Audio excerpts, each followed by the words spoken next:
Así no nos atrasamos más. Bueno, Claro. seguimos, chicos. Bueno, esto se entendió, entonces la próxima vez que vean un paciente con Marfan, ¿sí? Van a acordarse que puede llegar a tener afectación de la válvula aórtica y dilatación aórtica. Muy bien, seguimos. Entonces, al examen físico, aparte de todos estos signos periféricos, vamos a tener el soplo de punta desplazado y amplio e intenso, y vamos a tener un soplo diastólico, un soplo de regurgitación aórtica, ¿sí? Que va a empezar inmediatamente después de que se cierre la válvula semilunar, o sea que inmediatamente después que escuchemos el segundo ruido. Va a ser un soplo triangular, ¿sí? Que va decreciendo, ¿sí? Y que cuanto mayor sea la gravedad, mayor va a ser la duración. Entonces, cuando tenemos una insuficiencia aórtica grave, vamos a tener un soplo holodiastólico. Se va a escuchar mejor en la base, en el foco aórtico y accesorio, y en algunos casos se puede escuchar un refuerzo presistólico, como una estenosis mitral funcional. Esto es producto de que el soplo de la insuficiencia aórtica, el jet, bueno, ahora volvemos a esto, pero miren, este es un ecocardio, donde tenemos la válvula aórtica con el jet de regurgitación. A ver, acá, el color, esta es una insuficiencia aórtica grave, esta es la válvula aórtica y esta es la válvula mitral. Fíjense cómo el soplo de regurgitación genera un cierre de la válvula mitral, ¿sí? En forma funcional.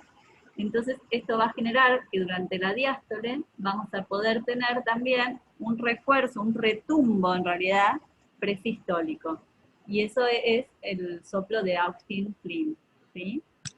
Acá creo que lo puse graficado. Entonces van a tener el soplo diastólico de la insuficiencia aórtica, que va a ser triangular, que va a ser holodiastólico, pero que se va a sumar en la última parte de la diástole, ¿sí? En telediástole, a veces en mesodiástole, un retumbo producto de una estenosis mitral funcional por el impacto del jet, ¿sí? La posición para escuchar mejor este soplo va a ser la posición de Azulay, ¿sí? Pedirle al paciente que eleve los brazos por arriba de la cabeza e inclinarse levemente hacia adelante. Los soplos diastólicos son más difíciles de auscultar que los soplos sistólicos. Necesitamos estar muy concentrados y tratar de hacer este tipo de maniobras para auscultarlos mejor. ¿Alguna duda con esto? Bueno, en el electro de la insuficiencia aórtica también vamos a tener un ventrículo izquierdo hipertrofiado y dilatado, por lo cual vamos a tener los mismos signos, ¿sí? Una gran hipertrofia del ventrículo izquierdo, con muchos signos de infradesnivel del ST en cara anterior, sobre todo en derivación B5, B6, con T negativas, y sí, fíjense cómo aquí, ¿sí? Fíjense cómo también vamos a tener una dilatación de aurícula izquierda, ¿sí? Fíjense el componente negativo de la aurícula izquierda, cómo se nota hasta B2. Es una aurícula izquierda que dura más de 2 cuadraditos y medio, ¿sí? Está aumentada la duración de esa aurícula izquierda y además el componente negativo está aumentado. ¿Qué vamos a ver en la placa de tórax? Fíjense qué diferente con la estenosis aórtica. Fíjense cómo se ve la dilatación del ventrículo, ¿sí? Un ventrículo más grande, dilatado. Disculpe, doctora, hay compañeros que no pueden entrar. Ah, bien. A ver, Pablo, si los podés, o los tengo que aceptar yo, ¿no? Ah, esperen. Ahí ya los... ¿Ya los aceptaste? Sí. Perfecto. Gracias. Ay, pobre, bueno. No, está bien. Bueno, avisen si hay alguna más afuera, chicos. Bien.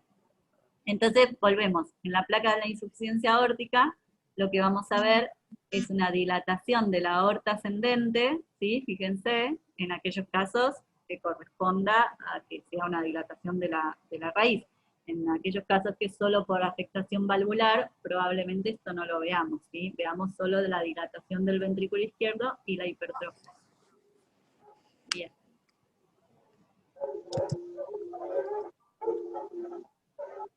Chicos, si pueden silenciar los micrófonos. Bien. Igual que la estenosis aórtica, el método complementario que nos va a ayudar a realizar el diagnóstico y la evaluación de la gravedad de esta valvulopatía va a ser el ecocardiograma Doppler, ¿sí? Por medio de este método vamos a poder ver cómo está la válvula, cuál puede ser la causa, cómo está la raíz aórtica, si está dilatada o no, y qué gravedad tiene esta insuficiencia. A la vez, también nos va a hablar de cómo está la función sistólica, cómo están las presiones de fin de diástole, y recuerden que los pacientes que empiezan con síntomas o deterioran la función del ventrículo izquierdo, tienen indicación de cirugía, de reemplazo valvular. Bueno, este es el presidente Lincoln, uno de los presidentes de Estados Unidos, y que uno de los signos de la insuficiencia aórtica, que es el signo de Lincoln, es porque él, fíjense que parece medio marfanoide, parece un señor alto, con los miembros superiores largos, se pensaba que podía tener marfan, dilatación de aorta, y siempre que lo querían fotografiar, siempre tenían que hacerlo de la rodilla para arriba, porque cuando cruzaba las piernas, se veía como un movimiento del pie, que es el signo de Lincoln, y entonces se generaba un desperfecto en la fotografía y no se podía ver bien, por eso están cortadas, ¿sí? Entonces se cree que él también tenía insuficiencia aórtica severa. ¿Alguna duda? Bien. Bueno, vamos a ver la insuficiencia aórtica aguda. Vamos a ver que es muy diferente de la insuficiencia aórtica crónica, porque acá hay un efecto súbito, ¿sí? Es una entidad que en general se produce muy rápidamente y que requiere un tratamiento quirúrgico de inmediato, porque si no el paciente se va a morir. Es una urgencia cardiológica. Muchas veces puede ser que el paciente sea portador de una insuficiencia aórtica crónica, ¿sí? Por una válvula bicúspide, por ejemplo, y esto se complique como una endocarditis y se produzca una progresión de la insuficiencia y un pasaje de la crónica, agudizar este cuadro, digamos, ¿sí? Otras veces no, es una válvula normal que por una endocarditis o por un traumatismo torácico o por una disección aórtica se genera una insuficiencia aórtica de novo, ¿sí? Entonces vamos a tener una situación de urgencia porque una insuficiencia aórtica aguda, este gran volumen regurgitante, producto de que la válvula cierra mal, aumenta de forma brusca hacia el ventrículo izquierdo no tiene tiempo de realizar la compensación, no se puede hipertrofiar, entonces esto va a generar que la presión de fin de diástole aumente rápidamente, que esto se traslade a la presión en la aurícula izquierda, que esto se traslade a los campos pulmonares, a los capilares pulmonares, y se produzca la insuficiencia cardíaca. Esto es porque el ventrículo izquierdo no puede compensar ese gran volumen de fin de diástole que de repente se le impone, y esto genera un gran aumento de presión que se traslada a la aurícula izquierda, a los capilares pulmonares, y se produce la insuficiencia cardíaca. Es un paciente que si no lo operamos de urgencia, se va a morir, ¿sí? Hace un shock cardiogénico. Entonces, esta valvulopatía no va a tener ninguno de los signos que hablamos antes, ¿sí? Producto de la presión diferencial, porque el corazón no se pudo compensar y no pudo realizar todos estos cambios. En cambio vamos a tener un paciente que se va a ver grave. Chicos, apaguen los micrófonos, please. Más que nada por los compañeros, yo sigo hablando, pero para que escuchen todos. Bien. Entonces, el ventrículo no compensa, es un paciente que está grave, es una urgencia cardiológica, el paciente va a estar hipotenso, con signos de insuficiencia cardíaca, con mala mecánica ventilatoria, con requerimiento de oxígeno, y no va a tener ninguno de los signos periféricos que hablamos antes en la insuficiencia aórtica, ¿sí? El paciente va a estar en shock cardiogénico. Entonces los síntomas van a ser graves, la disnea va a ser de reposo, va a ser una disnea grave, o va a ser directamente un edema agudo de pulmón, ¿sí? Bien. Todo esto ya lo dijimos. Bien. El pulso que van a tener estos pacientes, como van a ser pacientes que van a estar hipotensos, ¿sí? Porque tienen un volumen sistólico muy disminuido, porque están en shock cardiogénico, va a ser un pulso filiforme, ¿sí? O un pulso alternante, como es el pulso que podemos ver en pacientes con insuficiencia cardíaca. Pablo, ¿vos podés silenciar los micrófonos? A ver. No sé por qué no me lo pone. Me fijo. A ver, dale, pues antes te ponía, no sé si es porque no lo creé yo, para silenciar a todos menos a mí, ¿no? Bueno, bien. Los pacientes con insuficiencia. Seguimos. Bueno, entonces, el R1 puede estar normal o disminuido por un cierre precoz, producto de este gran impacto del volumen regurgitante sobre la válvula mitral. El R2 puede estar aumentado si es a expensas del componente pulmonar por una hipertensión pulmonar, pero en general es raro, el R2 va a estar en general normal. Sí vamos a escuchar un galope, producto del tercer ruido, y como este gran volumen regurgitante va a equiparar rápidamente la presión entre la aorta y el ventrículo izquierdo, van a ver que el soplo va a ser de muy difícil auscultación, porque la presión tanto en ventrículo como en aorta van a ser muy parecidas y el soplo puede llegar a pasar desapercibido. Por eso a veces, cuando llega un paciente con un shock cardiogénico, quizás la causa sea una insuficiencia aórtica aguda, pero en un primer momento no nos demos cuenta hasta que no hagamos el ecodoppler. El electro tampoco nos va a mostrar los signos de hipertrofia ni dilatación, ¿sí? Sí nos va a mostrar una taquicardia sinusal y una, bueno, si tiene algún signo de isquemia, obviamente también. Y la radiografía también puede ser una radiografía normal, ¿sí? Con los signos de insuficiencia cardíaca, derrame pleural, edema agudo del pulmón, pero el índice cardiotorácico va a estar normal, salvo que haya tenido una insuficiencia aórtica crónica reagudizada.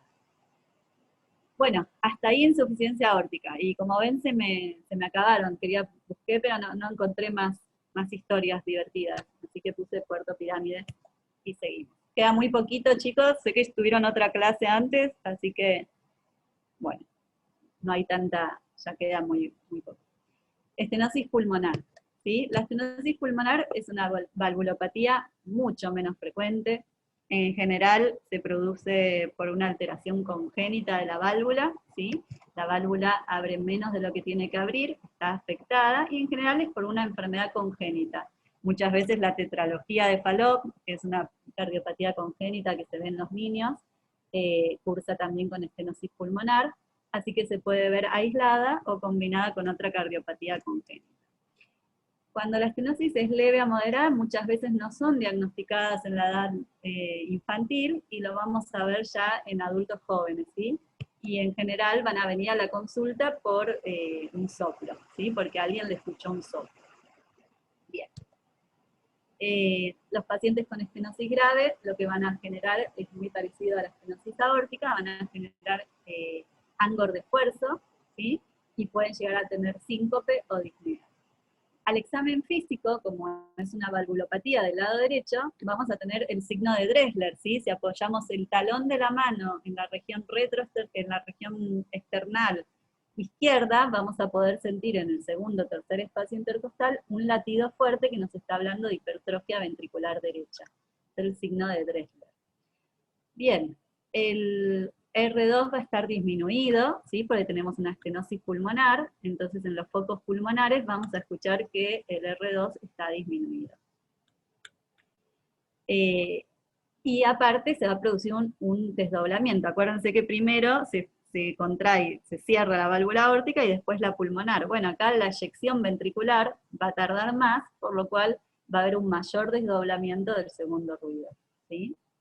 Vamos a tener un soplo sistólico eyectivo, romboidal, y lo mismo que el soplo de la estenosis aórtica, ¿sí? Puede tener un clic previo a la apertura, o de la apertura valvular, y puede tener un acmé tardío cuando más grave sea esta estenosis. ¿Dónde lo vamos a ocultar mejor? En el área pulmonar y en las fosas supraclaviculares, ¿sí? Y todas las maniobras que aumenten el retorno venoso, como la inspiración profunda, van a generar un aumento de este tipo de soplos, ¿sí? Los soplos del lado derecho. La clínica que vamos a tener en estos pacientes, aparte de que vienen con los síntomas que dijimos antes, pueden ser signos de insuficiencia cardíaca derecha, ¿sí? Fíjense que la estenosis pulmonar lo que va a generar es una hipertrofia del ventrículo derecho, y a medida que aumente la progresión va a generar un aumento de la presión de fin de diástole, una presión aumentada en la aurícula derecha, y eso se va a transmitir a la vena cava superior e inferior con los consiguientes síntomas periféricos como edema de miembros inferiores, hepatomegalia dolorosa e ingurgitación yugular. Bien.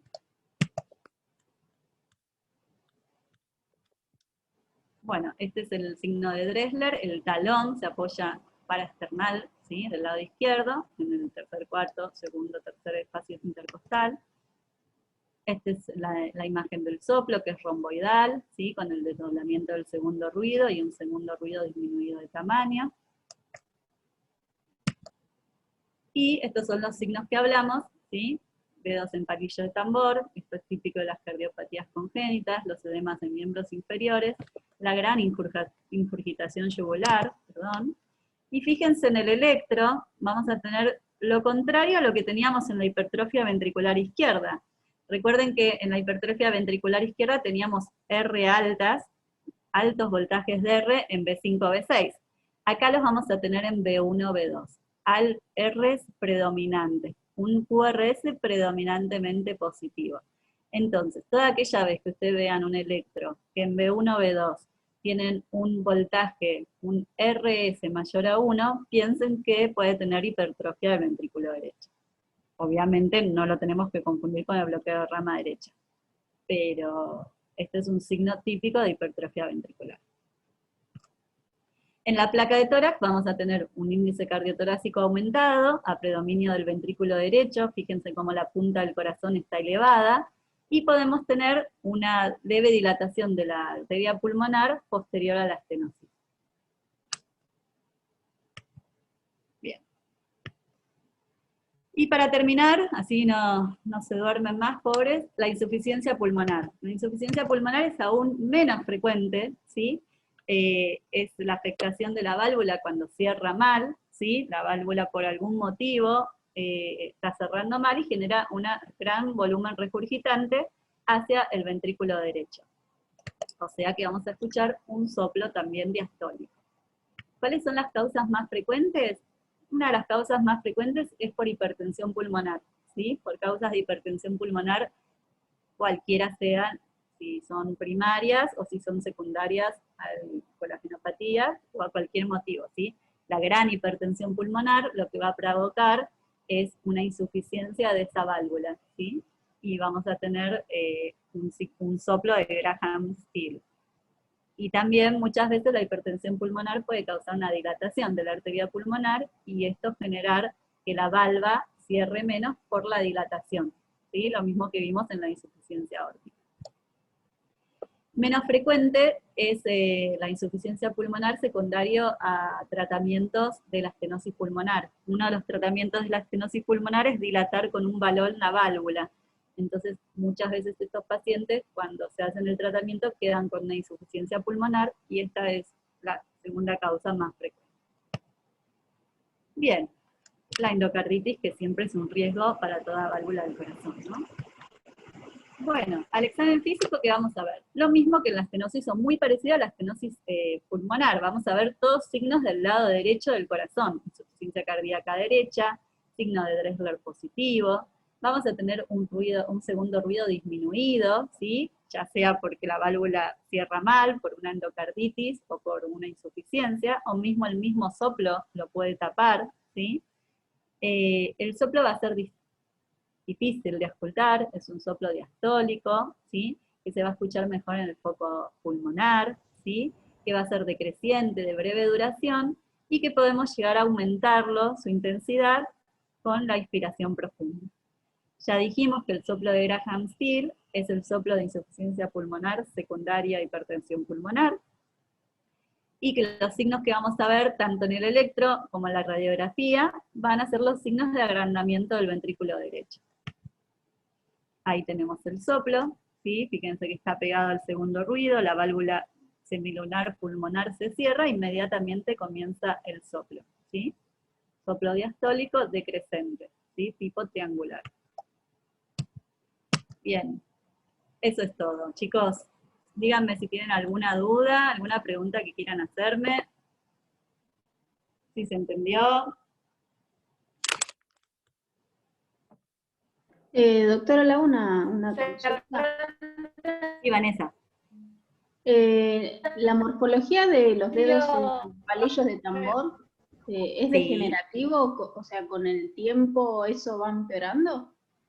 En realidad sí, se ven los pacientes con cardiopatías congénitas importantes que no se curaron, no se hizo ningún tratamiento, y es un signo degenerativo dado por la hipoxia pulmonar y la cianosis y los cambios a nivel de la circulación pulmonar, ¿sí? Se asocia a hipertensión pulmonar y cardiopatías congénitas. Si el día de mañana vos tenés un paciente que viene a una consulta y le ves esos dedos, vas a tener que pensar que seguramente tiene una cardiopatía congénita no tratada. Gracias. De nada. ¿Quién más? Disculpe, Flores. doctora, no entendí lo del acné. Dale, perfecto. Bueno, vos vas a ver que cuando auscultás a un paciente con estenosis aórtica, que es donde más lo vas a ver porque estenosis pulmonar quizás te cueste un poquito más, vas a sentir el soplo, vas a sentir, ¿no? El soplo de la estenosis aórtica es así, como que, bueno. Entonces, vos, si lo escuchás bien, vas a ver que va a tener un refuerzo ese soplo más cercano al final. Cuando el soplo se esculte más fuerte al final del soplo, eso da un signo de gravedad de la estenosis aórtica, ¿sí? Porque el soplo es más intenso al final. Eso quiere decir que el ventrículo hizo una contracción más fuerte y más duradera para poder solventar esa estenosis aórtica. Una estenosis aórtica leve, la eyección va a ser más corta y la máxima intensidad del soplo va a ser más temprana, ¿sí? Pero cuanto más grave sea la estenosis, más fuerza va a tener que hacer esa contracción ventricular para solventar esa estenosis, el soplo va a ser más prolongado y la intensidad del soplo, la máxima intensidad, se va a dar más tardíamente. Y eso cuando lo auscultamos nos va a guiar a una estenosis aórtica grave. Es como que el soplo es más intenso porque la contracción ventricular en ese momento fue más intensa, ¿sí? Levantó más presión y se generó un sonido más fuerte, ¿sí? Eso se produce en la estenosis aórtica. Grave. ¿Entendiste ahí?